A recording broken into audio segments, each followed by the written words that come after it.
You know, I get a lot of people asking me in my life, how did you learn Spanish so well si eres una gringuita? I'm the only one in my family who speaks another language. And you know what really helped me become fluent in Spanish? Let me tell you, it wasn't a book, it wasn't a class, it wasn't even talking to real people. Fue cuando me quité la vergüenza de hablar. Me convertí en una sinvergüenza. When I realized that the less I care about what other people think, the more I'm actually gonna speak well and learn, was the moment that my Spanish went from learner to native speaker level. Because truly, as adults, what really messes us up, not just from learning languages, but from most things in life, is our shame. I'll give you the perfect example. I used to be an English teacher in Spain. And I taught English to students from all the way from first grade all the way up to people who were like 20. So pretty much every age range that you can think of. And it was really interesting because my students from about first grade all the way up to 5th grade were really good at learning English. And people say, oh, it's because kids' brains are like sponges. Actually, no. The reason that kids learn languages so much better es porque no tienen vergüenza. They're not afraid, they're not embarrassed. You tell a kid, go up in front of the class and say this random sentence. They don't know what they're saying, but they don't care. They're not mature enough.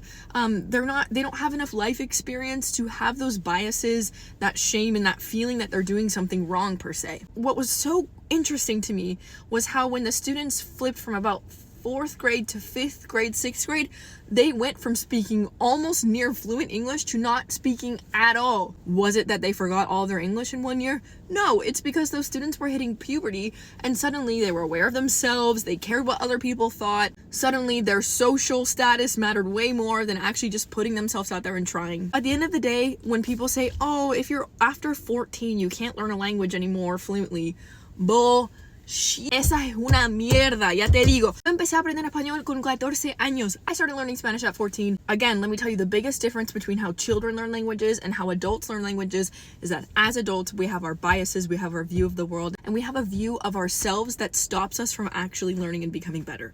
So if you want to learn Spanish, if you want to learn any language, or if you want to just learn a new skill in general, quítate la vergüenza, amiga, okay? The moment that you stop caring what other people think is the moment that you will actually make progress in your life. Es lo más importante, and that's it. Let's learn new languages, babes.